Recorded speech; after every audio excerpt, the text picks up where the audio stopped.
This is the Aftermarket Radio Network. It's your weekly blitz with Chris, keeping you in the game.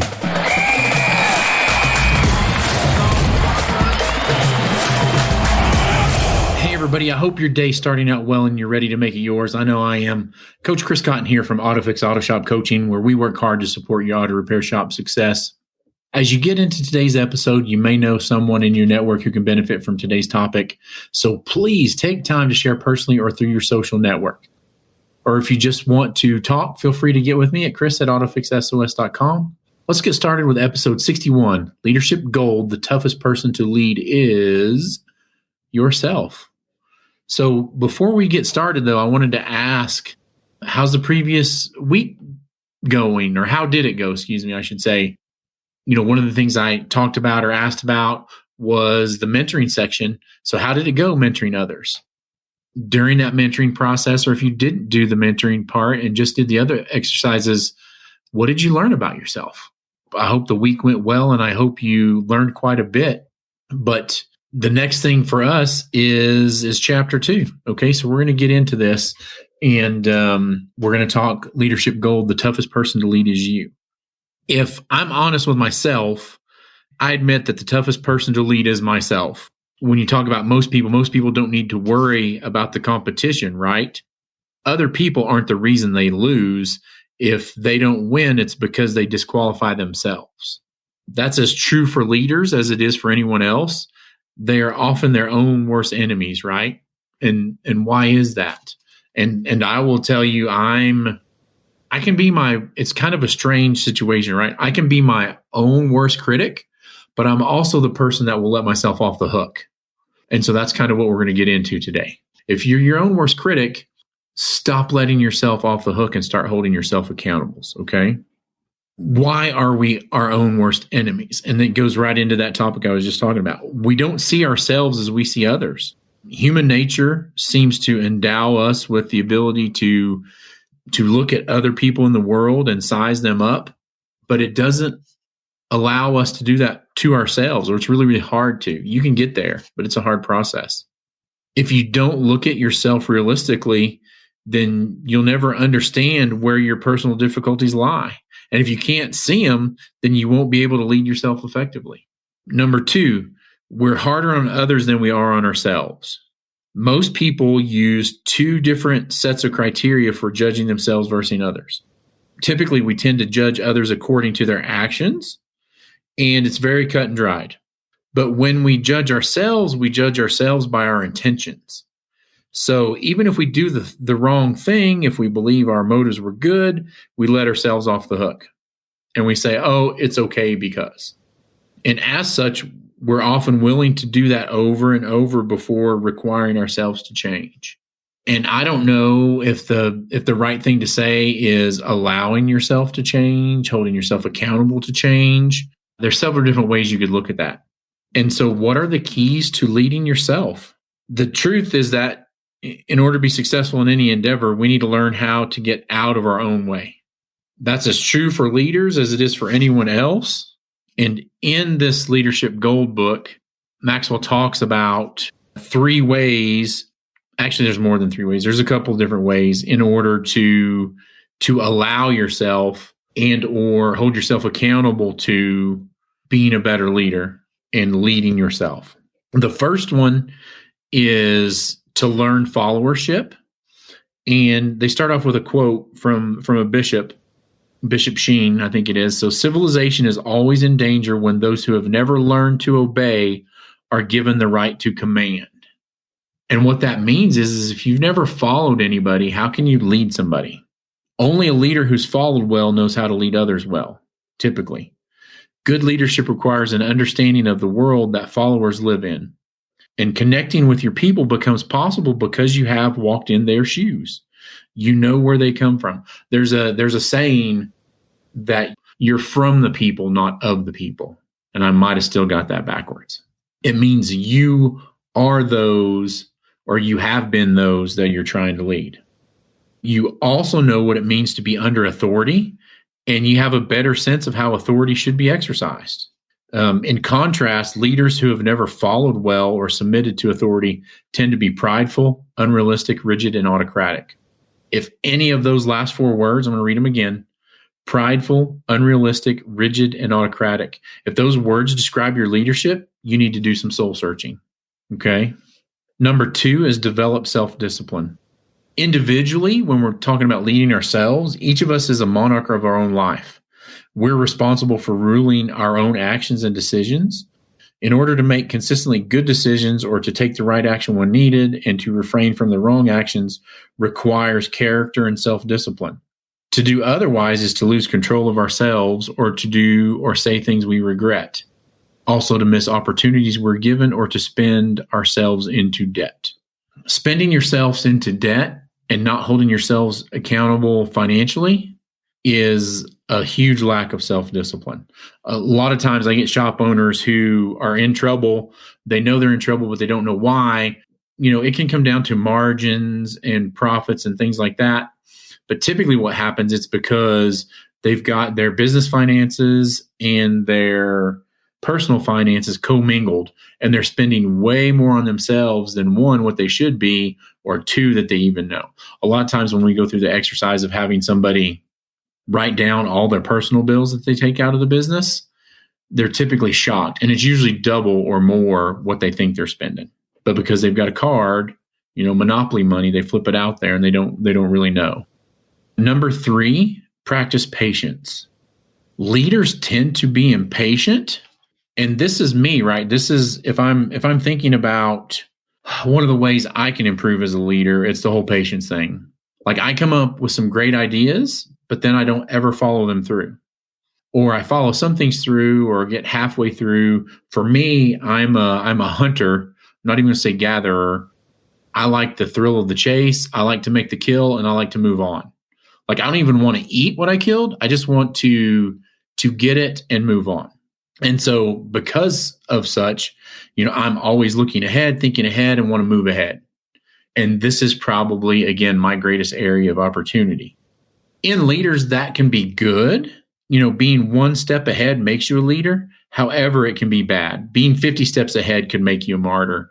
And we don't want that. Even in my business, in a small business, I don't need to be 50 steps ahead. If I'm 8-10 steps ahead, then that's great. But then the follow through or the practicing patience is really hard. And this is another hard part for me. If we're talking about this, there's no such thing as instant greatness or instant maturity. In life, we're used to instant oatmeal, instant coffee, microwave popcorn. We get the likes, we share our experience, we move on. A quote unquote microwave leader, they don't have any staying power. Leadership is more of a crock pot proposition, right? It takes time, but in the end, it's worth the wait. Practice patient. AutoLeap is a cloud-based, all-in-one auto repair software that helps to keep complete track of your business, from scheduling appointments to managing technicians to generating invoices. Supercharge your growth with AutoLeap. Customers that fully adopt AutoLeap see the following benefits in their first year: 30% revenue growth, with top customers seeing over 100% growth, 75% decrease in no-shows, allowing you to service more customers, 3 times increase in positive Google reviews, leading to stronger online presence, 50% time saved on administrative tasks, driving increase in operational efficiency.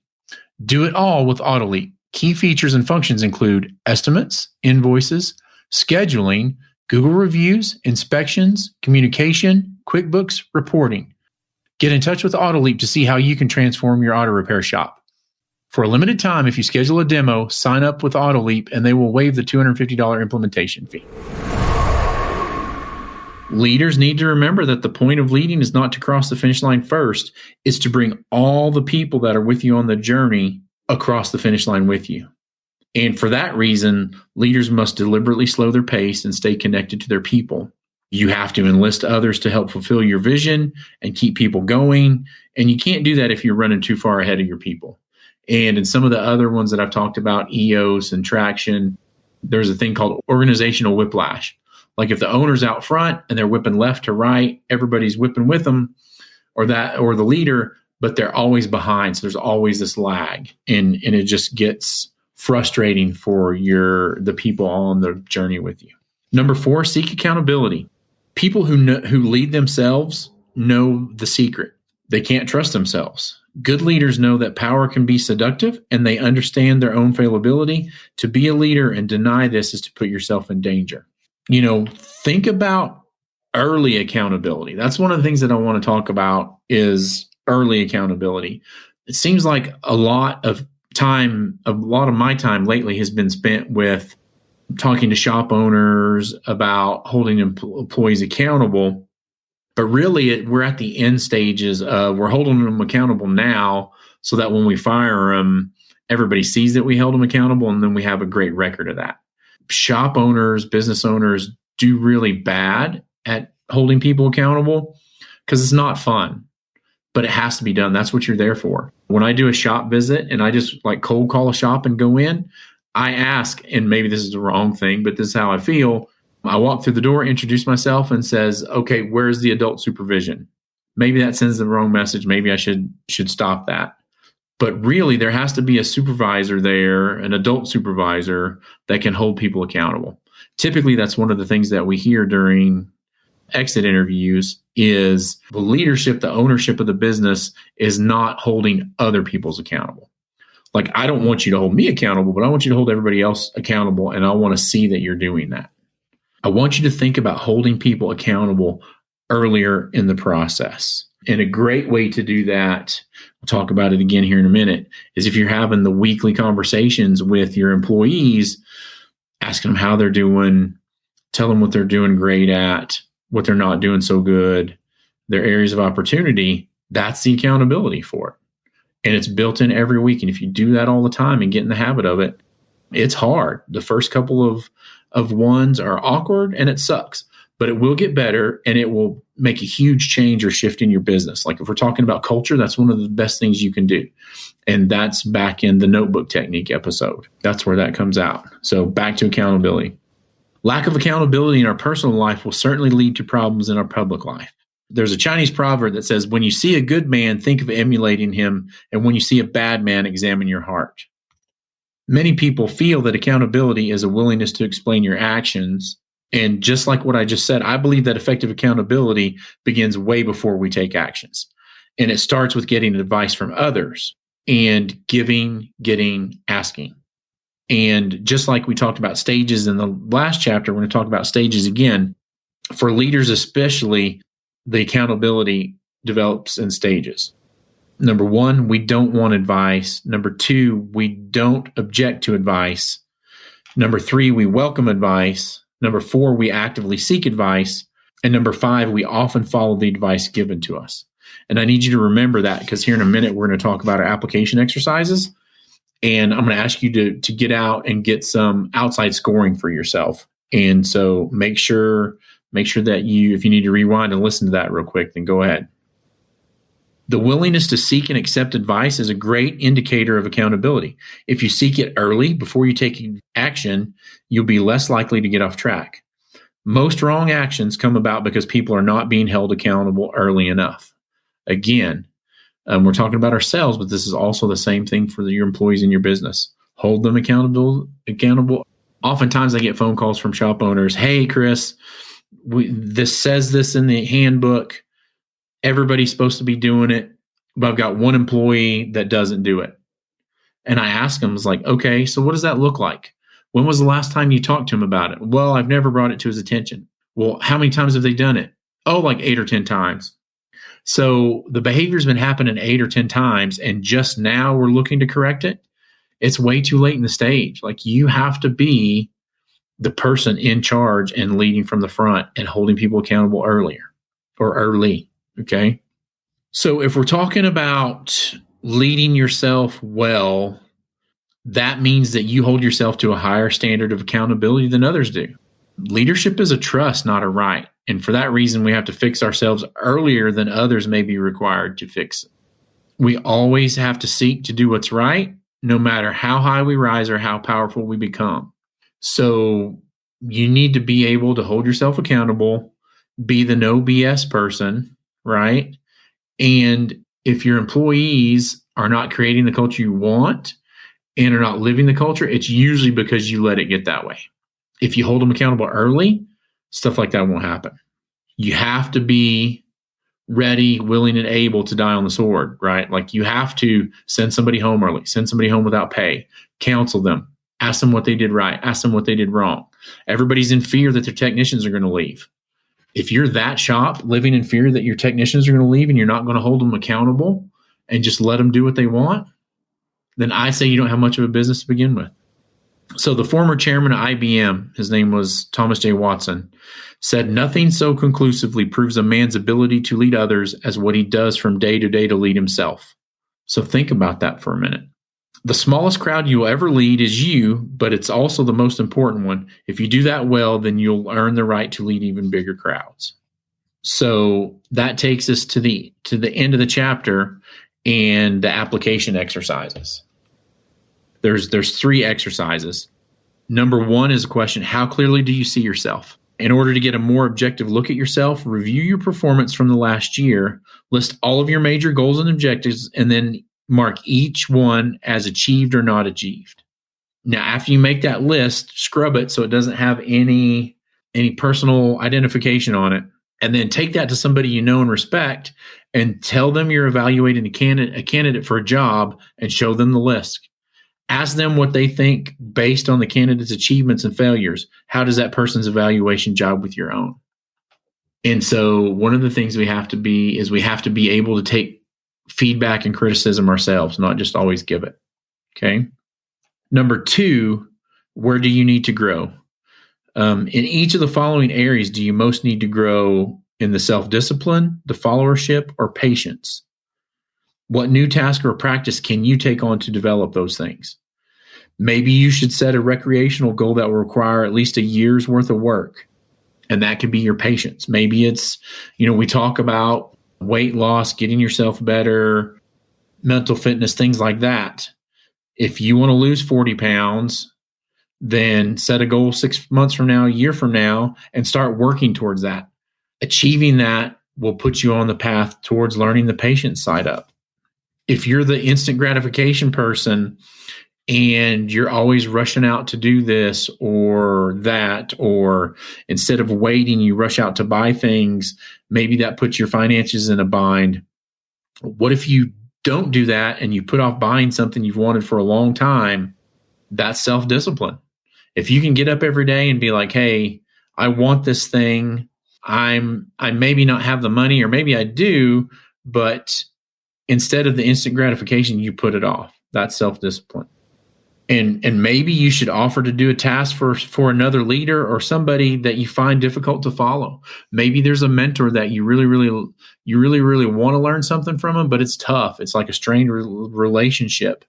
That's the word followership. Maybe you follow somebody else. And so whatever your weakness is, don't try to do all 3. Pick one, do that, move on. Okay. Number 3, this takes us right back to how well do you take advice?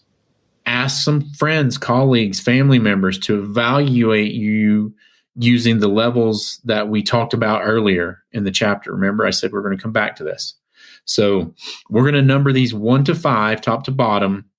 And what I'm going to tell you is I want you to read them, I want you to list them out, find somebody to give them to, 10 friends, colleagues, whoever, family members, and I'm going to number them for scoring top to bottom. 1, you don't want advice. 2, you don't object to advice.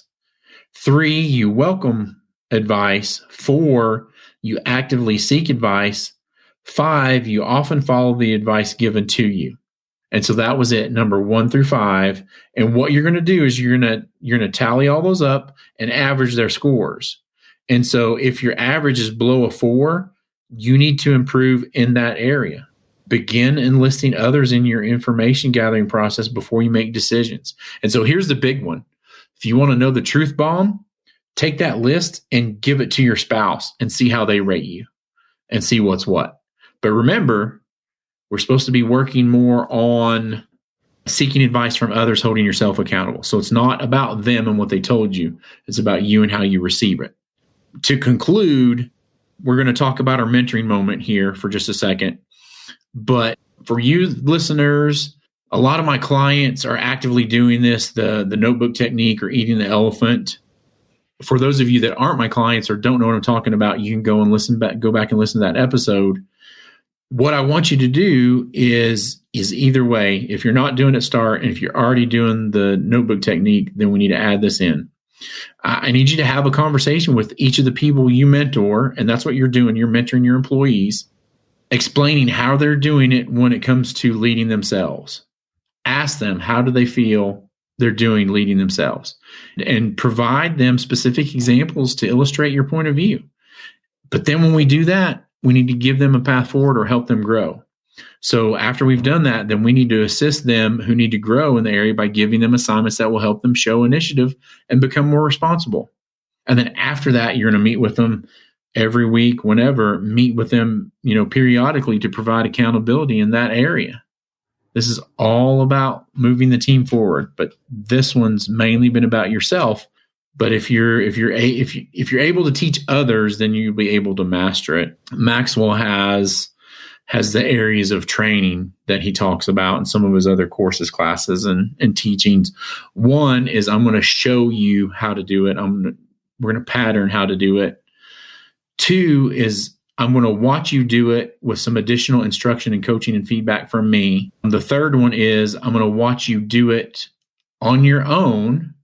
And then fourth, the next one is, you're going to teach it to others and be able to hold them accountable and share it. So you move through the process. You start out at one, and then you work through the process where you're learning from somebody else's input, and then you're teaching others. Okay? So that's it. I hope you got something out of it. We're going to go to another topic next week, and then we'll come back into Leadership Gold, Chapter 3, Defining Moments, and Defining Moments define your leadership. Okay?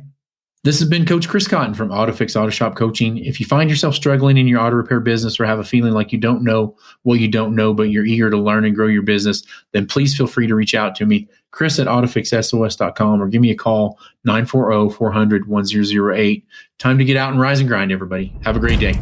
You've been listening to the Weekly Blitz with Coach Chris Cotton on the AftermarketRadioNetwork.com. Follow Chris on your favorite podcast listening app. Let him know what you'd like him to cover. His email is in the show notes. Chris is all for advancing the aftermarket.